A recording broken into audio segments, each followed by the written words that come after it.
This is True Crime Out Loud.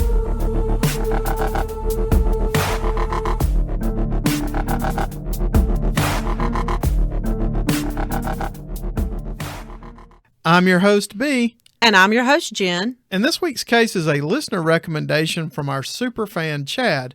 And if you'll recall, he was our co-host on episode 22. This week's case is going to take us to Fayetteville, Georgia.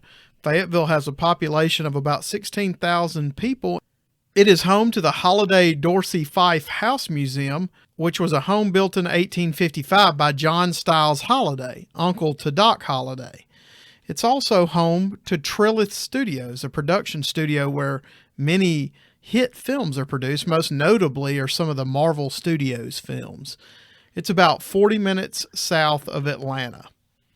And living in Fayetteville, Georgia is the Benoit family. And this is 2007. Christopher Michael Benoit went by Chris. He's 40 years old at the time of the case. He's born in Montreal, Canada, and he was a professional wrestler. I'm sure some of you may have heard of him, with a 22-year-long career. He's married to Nancy Tuffaloni Benoit, who was 43 years old at the time of the case, and she also had a professional wrestling career. And they had a 7-year-old son, Daniel Benoit. He's their only child, but Chris had 2 children from a previous marriage, David and Megan. To understand this family and the family dynamic, we have to understand just a little bit about professional wrestling. Now, I knew nothing about professional wrestling prior to researching this, so I think I've laid it out to be easy to follow for those who are like me with little to no knowledge of professional wrestling. Chris Benoit began his wrestling career when he was a teenager in Canada, and he worked his way through the different wrestling systems, and he became a member of WWE, which is the World Wrestling Entertainment. It's formerly WWF, and the wrestlers that you think of are like Stone Cold Steve Austin, Hulk Hogan, John Cena. These are the people that are involved in that professional wrestling arena, along with Chris Benoit. Some of Chris Benoit's names were the Canadian Crippler, Pegasus Kid, and the Rabid Wolverine. Other professional wrestlers said about Chris that he was a fantastic technical wrestler, and he was 100% dedicated to his profession. Nancy, she made her debut in 1984 as a valet to Kevin Sullivan. I didn't know what a valet was, but it's basically a ringside performer. Spoiler alert here, wrestling is staged. Professional wrestling is not what you're actually seeing. It is a written script. So the way I looked at it was kind of like a daytime soap opera, is how I was understanding it. Yeah, and it takes a lot of athletic ability. It's just the storylines are really well scripted. So this valet is a ringside performer, and they're kind of like a co-star, I guess you would say. Now, Kevin and Nancy's scheme was this satanic theme, and she was called Fallen Angel. Nancy, in her real life, was married when she began her work in wrestling, but in 1985, a year after her debut, she married another wrestler and her partner, Kevin Sullivan. But in the early 1990s, Nancy, the valet as Fallen Angel, changed her image, and she became to be known as Woman. And she kind of moved from this valet position to more of being a manager role, but it's still a co-star kind of role to the wrestler. I have watched some wrestling matches to prepare for this episode, and things get dicey in this. I mean, there's a lot of drama going on. Now, Kevin Sullivan, who's married to Nancy at the time, was still wrestling, but he was also transitioning to the role of booker, where he would book other wrestlers to wrestling matches. And he was part of booking a match with Chris Benoit. Now, during this drama that's going on and feud, it was scripted that Chris Benoit would steal Woman from Sullivan.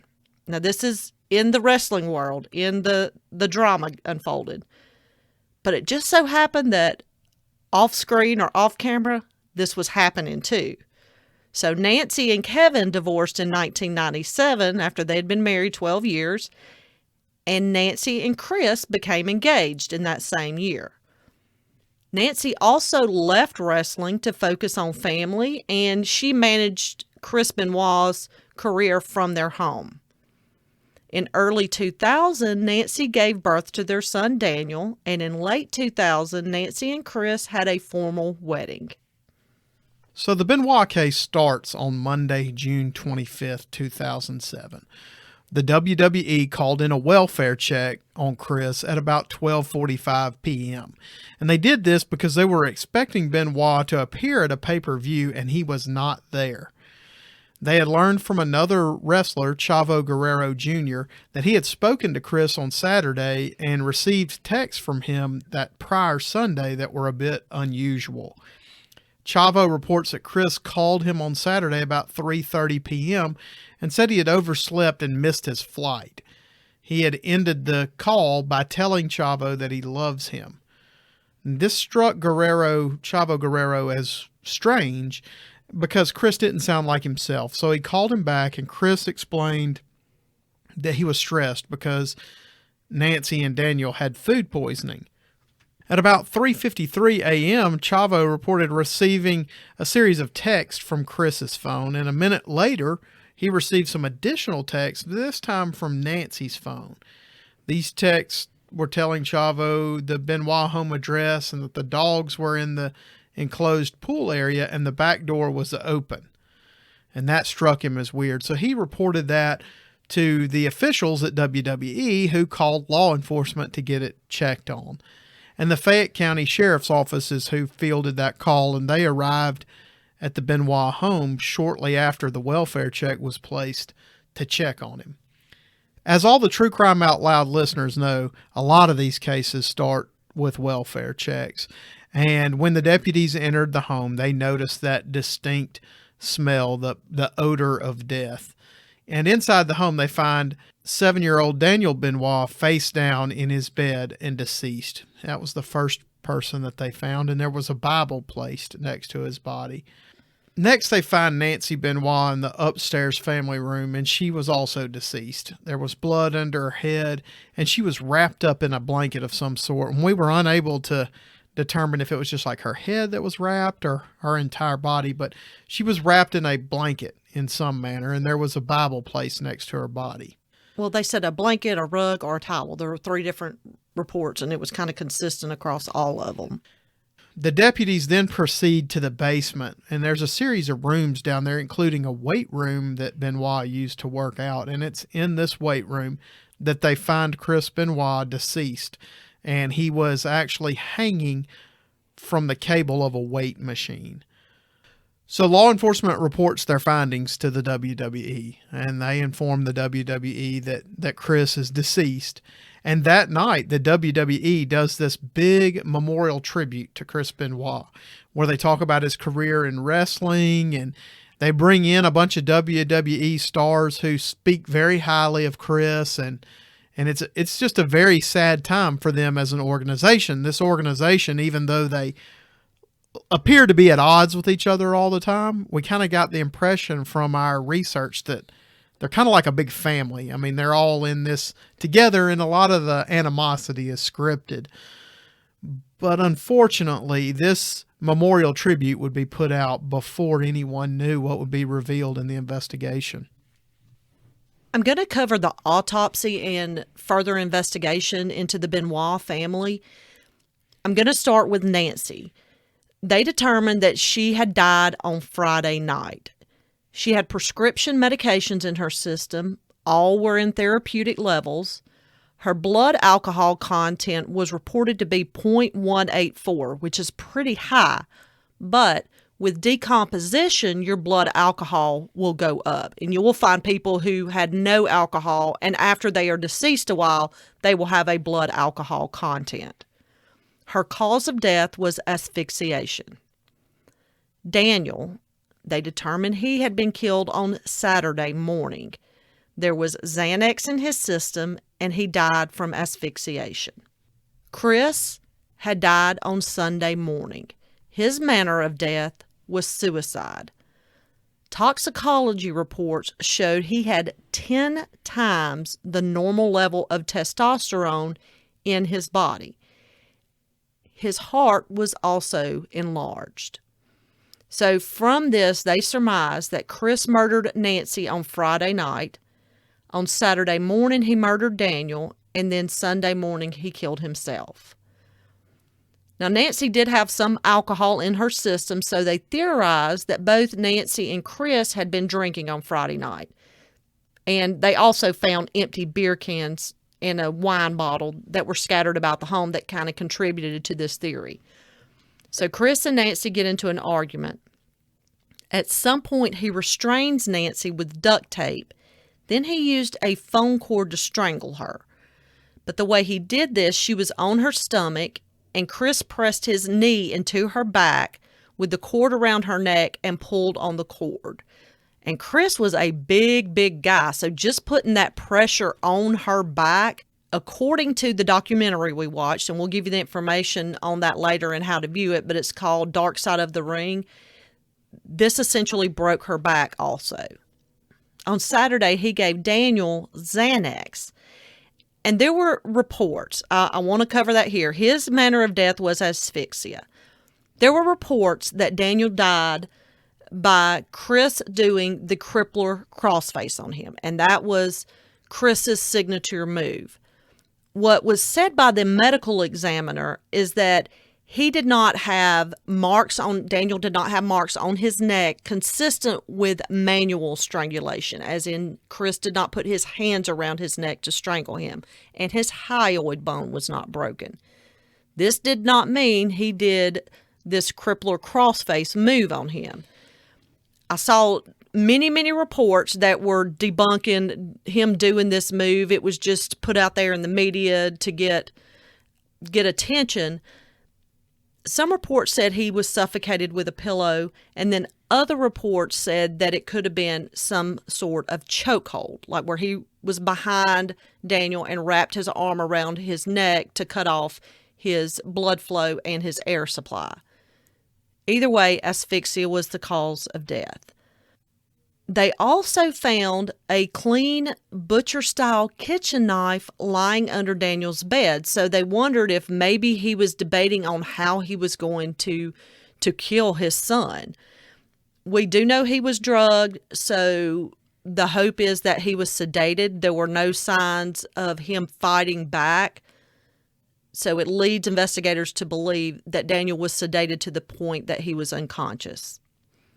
As B told you earlier, there was a Bible next to Daniel and a Bible next to Nancy, but police found another Bible in the home, and it had what was essentially his suicide note. And really all we are able to get from that suicide note, as it has not been made public, is that he was preparing to leave the world. So after he kills Nancy on Friday night and Saturday he kills his son, he does just that. He prepares to kill himself. He goes to the basement. He tied up a cable from a weight machine, and it was the lap pull-down machine.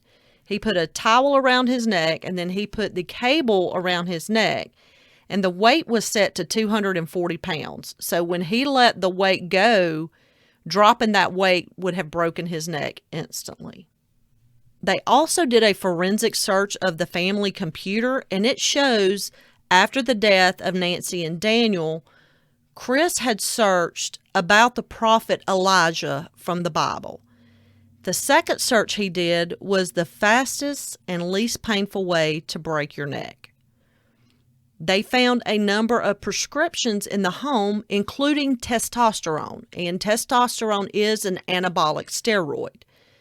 Anabolic steroids, as we know, are abused, especially those in the weightlifting community.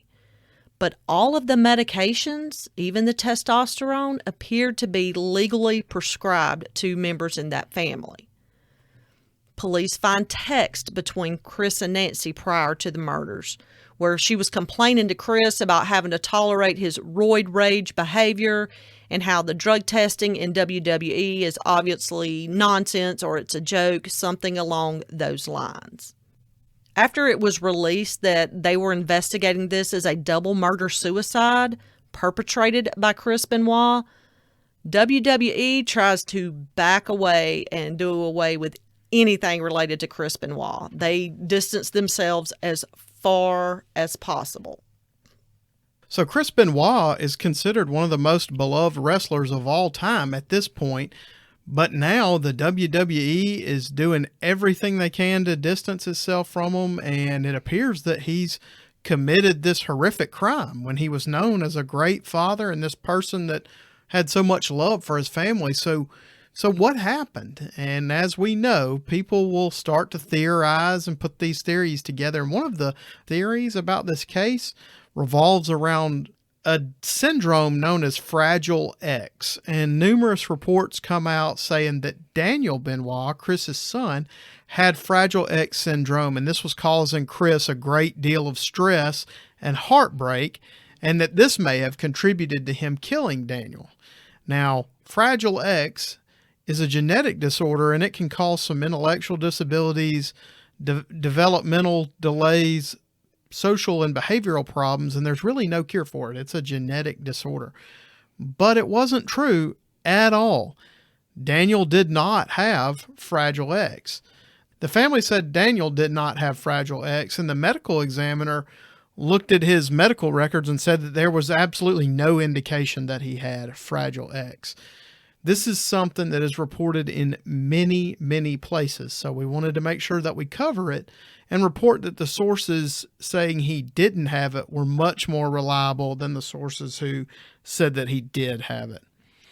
Another report was that Daniel's body had an injection site, but this was refuted by Nancy's sister, Sandra, who saw the report, and she actually spoke to the medical examiner, and this was not true. Another thing that kind of popped up is what's known as roid rage. The National Institute on Drug Abuse says people who misuse anabolic steroids report more anger than non-users, as well as more fights, verbal aggression, violence towards their significant others, and that's where we've come up with this term roid rage. I'm sure everyone's heard of. Friends say that Chris began using anabolic steroids when he began wrestling, so he had been using them for a long time. In May of 2003, Nancy had actually filed for divorce and applied for a restraining order against Chris, saying that he had threatened her and broken furniture in the home. Now, this case was dropped 3 months later. Sandra said it came from an event where Chris got mad and then Nancy got hurt, but nobody knew if it was intentional or not. And there wasn't a whole lot known about the situation, but the restraining order just went away. I want to point out here that domestic violence in a home is usually not seen by other people. I mean, you may know of brief instances. Oh, well, one time he got really mad and broke out the window. But domestic violence is something that is secret. People keep it in their home, and they do it for a reason, because they don't want other people to know. One of the problems with the roid rage theory is that roid rage doesn't typically last an extended period of time. And we think that these murders happened over a 3-day period. And so if roid rage were the cause of it, it might explain that he snapped and killed Nancy, but not the time between killing Daniel and Nancy and then himself. Chris had also recently passed a drug test in April of 2007 for WWE, and that had become a whole lot more strict in the past 2 years, following the death of another wrestler, Eddie Guerrero, in 2005. But as we said, he still had 10 times the normal amount of testosterone in his system, and he had a prescription for the drugs. The ME told the family that Chris was headed for death in 10 months or so anyway because of his heart being enlarged. It was like 3 times the normal size, plus an enlarged liver and spleen. B mentioned the death of Eddie Guerrero and it changing the WWE drug testing and making it more strict. But Eddie Guerrero also plays an important part in this case. Eddie and Chris were best friends, and they had been for years. In November of 2005, so a year and a half before the Benoit murders and suicide, Eddie was found unconscious in his hotel room in Minneapolis, Minnesota. And he was found by his nephew, Chavo Guerrero Jr. Now, this is the same Chavo that B told you about earlier that Chris had called and texted the weekend he murdered his family. Shortly after being found by Chavo, Eddie died. I mean, just almost instantly. He was unconscious by the time Chavo got to him, but he still had a pulse, and it wasn't long before he passed away at the age of 38. Eddie was a very religious man, but he also struggled with demons, alcohol, and drug addiction. He had actually gotten fired from professional wrestling when he showed up high to work and he couldn't even perform. So Eddie tries to pull himself together. He goes to rehab. He builds things back over, and he started his career over and gets back in with WWE. Now, his wife, in this documentary we told you about, Dark Side of the Ring, she said Eddie had already overdosed 3 times in their home, but he survived these incidents. Eddie had an underlying heart condition, and that heart condition, along with the drug abuse, caused Eddie's death. Now, after Eddie's death, Chris became more distant, and he was just prone to bouts of crying and just losing it, basically. He was impatient and irritable, and he seemed to be mad all the time. According to Nancy's sister, Sandra Toffoloni, that we talked about earlier, she said Chris had even become paranoid. He would take different cars and different routes to go to places like the gym that he went to frequently, and she really didn't think much of it, just thought that he was being super paranoid for some odd reason. The family was so concerned for Chris after Eddie's death that they got him a journal where he could write to Eddie. He couldn't talk to him anymore, but he could write to him and tell him how he was feeling.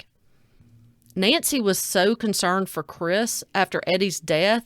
In the year before they were killed, she had wanted him to back off from wrestling because everywhere he went and everything he did reminded him of Eddie, and it was not helping him process and get through Eddie's death. Obviously, Eddie's death was hard on Chris, and this made it hard on Nancy and Chris's friends and family. In Chris's journal to Eddie, he even made mention of being with him soon. So there's obviously a lot that was going on with Chris Benoit that nobody had any idea about. And I will tell you from personal experience, grief is terrible. I mean, it's like this monster that creeps up on you, and it's there all the time, but then it just comes flooding up when you're not expecting it, and it hangs out for a while, and then it'll go away, and then it'll come back. But in addition to that, Chris was also taking medication for depression and anxiety, so he had a lot of mental health issues going on. After the murders of Nancy and Daniel and the death of Chris, another player enters in this case, Christopher Nowinski. Now, Christopher Nowinski was a Harvard graduate who became a professional wrestler, and he obtained a PhD in behavioral neuroscience. Then he co-founded the Concussion Legacy Foundation. It used to be called the Sports Legacy Institute, and they changed the name to Concussion Legacy Foundation, so that's what I'll call it from here on. Nowinski's wrestling career ended when he took an extremely hard hit and wound up with post-concussion syndrome. This led to Nowinski meeting up with Dr. Robert Cantu, and Robert Cantu helped him to comprehend concussion and brain trauma in sports and showed him the medical research on it.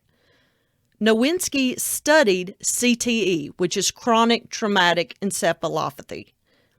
And what this is brain damage, and it can result from years of concussions and unprotected hits to the head, causing short-term memory loss, changes in mood and behavior, and it is associated with contact sports.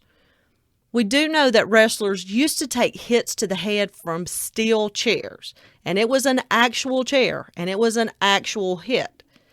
Now, WWE has since banned these, but Chris took these hits for years. They learned that professional wrestlers are 20 times more likely to die before the age of 45 than professional football players. So what Nowinski did was get in touch with Chris Benoit's father and was able to get Benoit's brain sent to them to the Concussion Legacy Foundation and have it tested. What they discover is Chris Benoit's brain was the same as an 85-year-old man with Alzheimer's disease, and he was on course for early dementia. He had this brain injury across all areas of his brain. We do know Chris was prone to insomnia, mood swings, and alcohol abuse, and all of these things are signs of CTE. But all of these things are also signs of steroid abuse. I've included some links in our show notes to understanding CTE, and you can look at it yourself to get more into this. There's also a documentary that came out in January of 2020 on Netflix, and it's called Killer Inside the Mind of Aaron Hernandez. And he was a pro football player, and he had CTE, and how he went on this path to murder and suicide. I'm not going to fill you in on that because I don't want to give any spoilers, but that's a good one to watch to understand how this affects these sports players. There is debate, however, on CTE and how common it is, how to diagnose it, and the workings of it. CTE begins gradually and progresses over time. Even if the person receives no further head injury, once they have CTE, it's going to continue to spread. Groups of people at risk are, like we said earlier, athletes in contact sports like American football, boxing, martial arts, pro wrestling, rugby, but also military veterans with a history of repeated head trauma. Currently, there is no medical treatment. You can only give supportive treatment. The only way to diagnose CTE is post-mortem. So what has to happen is somebody has to die and their brain is examined, because brain scans when they're alive will not usually show CTE, but could show some other similar conditions. So it's a very confusing thing. But the way it broke down for me is when it was compared being similar to Alzheimer's, and it causes the atrophy of the brain or the shrinking of the brain through this specific protein. But it's not Alzheimer's. It's a different protein. The only way to avoid CTE is to avoid repetitive head injuries. They also say that where these lesions on the brain are located depends on how it's going to affect that person. But even if the lesions are the same from one person to another, it's still going to affect each person in a unique way. While I was researching this episode, something happened with another professional wrestler, Daphne Unger, and she had posted an Instagram live, and she was holding a gun, and in it, she talks about the most important thing to remember is that CTE and head injuries and concussions can only really be diagnosed after you are dead. I don't want to hurt my brain, and I want to be studied. She continued on to say she wanted future generations to know not to do stupid stuff like her. So this is posted, and Daphne Unger is found dead of suicide. And this just happened. I mean, we are recording this in September of 2021, and this happened with Daphne the 1st of September 2021. I mean, it is a real thing, and it is becoming concerning to these athletes. Another footnote to the case is Dr. Phil Aston III. Shortly after the murders and suicide, police raid Dr. Phil Aston's medical office, and he was Chris Benoit's personal doctor. He was also the doctor to Mike Dunham, a.k.a. Johnny Grunge, who died in 2006 at the age of 39 in Peachtree City, Georgia, and Sherry Russell, who was known as Sensational Sherry. She died in 2007 at the age of 49, just outside of Birmingham, Alabama. Both of these people had been pro wrestlers, and both died from drug overdoses on drugs that were prescribed by this doctor. Sherry had lived in McCalla, Alabama, which would be about a 2-hour drive to Aston's office in Carrollton, Georgia. This was suspicious in and of itself because Birmingham is right in her backyard and is known for its medical community, has a very thriving medical community right there in Birmingham. But Dr. Aston was prescribing Percocet, Oxycontin, Xanax, Lorcet, along with testosterone. He was known in the wrestling community as the doctor you could call to get a prescription without a medical exam. And Dr. Aston was eventually charged for illegally distributing prescription drugs to patients. A pro wrestler testified that he became addicted, and Dr. Aston didn't even question him about it. He would just write the scripts for larger and larger quantities. And in January of 2009, he pled guilty to 175 federal counts involving 19 different patients. And as a result of Chris Benoit's death, he was sued by Nancy's parents, claiming that he prescribed Benoit without proper diagnosis or monitoring, and that led to the mental and behavioral health to deteriorate to the extent that he killed their daughter and grandson. At the end, we always have this discussion where we talk about the theories or we talk about our thoughts. In this case, I mean, it's a clear case of murder-suicide, but it's not a clear case of why. And human nature, we want to know the why. I mean, we need things explained to us. And we go so far as to come up with our own theories a lot of times just to get these answers. I want to kind of go through these theories that were presented, and I want to start with the steroid use. Now, it was talked about his roid rage and how it brought him over the top. And the WWE pointed out, hey, it's not roid rage. Roid rage causes somebody to like lose control and snap and have an episode, and then they come back down, and then they'll have another episode later. It doesn't happen over a 3-day period. They said that shows it was calculated. They got a lot of flack for that, you know, people saying, oh no, he was on steroids. Y'all were just trying to distance yourself. But there is some truth to that. As you said earlier, B, I mean, it could account for him snapping and killing Nancy, but then he goes on to kill Daniel and kill himself. And that's just not going to explain why he did that. You know, there's the grief and the depression, which those kind of go hand in hand. If you're suffering from grief, a lot of time, if you have depression, it's going to make it worse. And we know Chris was taking medication for depression and anxiety. But that's not going to explain why he killed his wife and child. You have the CTE theory that this is what caused him to lose it and kill his family and be out of character from what other people saw.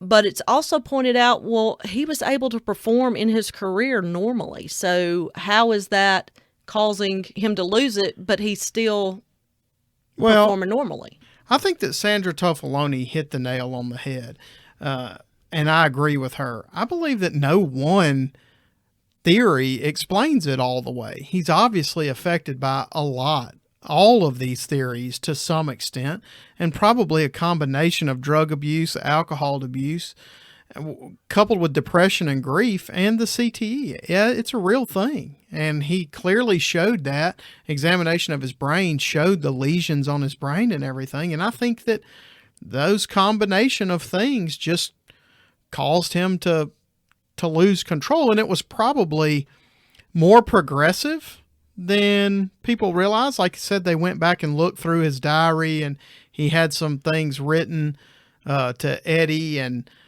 you know, he's this big time star. He's got this persona that he has to present, and he's got to put that bold front out there, you know. So he probably hid a lot of what was going on to maintain appearances. And it was just a degenerative thing that finally caught up with him. But I do think that it's a combination of all of these things. Oh, and I agree. And I agree with what Sandra had to say, and that it was a combination. But I think where most people don't understand the why, okay, you get mad and you kill your spouse, this woman you loved. we know that happens. Why kill your child? And I think that's just the hardest concept. Even with us having careers in law enforcement, we know that when you see the death of a child at the hands of anybody, but especially a parent, you just cannot comprehend how that happens. But you see all kinds of twisted reasons for that. Who knows what was going on inside his head? We've seen cases where, parents saved their kids by drowning them in the bathtub or, that kind of thing. We have famous cases where the parent claims that the actions they took against the child were for their benefit. And who knows? Maybe this guy figures, and I certainly don't agree with the premise, but maybe this guy figures, hey, I'm going to kill this kid's mom and then I'm going to kill myself. What kind of life is he going to have? That's exactly where I was, but we're trying to rationalize with a rational mind, and he was obviously not thinking rational in this situation. It's hard to think rational. But I agree with you. He probably thought, okay, he's either going to live a life with his mom dead, and his dad either in prison for killing his mom or his dad dead after killing his mom. And that's going to cause trauma in his life. He's going to have to be raised by a family member. I mean, this kid is going to struggle in and of himself. And it also could have been he had killed Nancy and he knew he was going to kill himself, and he didn't want to leave Daniel to be the one to find him. It very well could be. I don't know. I think that is the biggest why that people look for in this case after everything I was researching and reading and watching. I mean, people just don't understand how he could have killed his child. But again, we're trying to rationalize it, and our brains on the rational end need to know why you would do this, but you're dealing with somebody, CTE or not. When you've committed a homicide, you're not thinking rationally from that point on. Well, we hope you enjoyed this special request case from our superfan Chad, and as always, we'll see you next week. We would like to hear your thoughts on this and all of our cases, and as always, you can reach us by email at truecrimeoutloud@gmail.com, Facebook and Instagram at True Crime Out Loud. Out Loud is 2 words, not one, and Twitter at TC Out Loud. Photos, links, and sources for this case can be found on our website at www.truecrimeoutloud.com.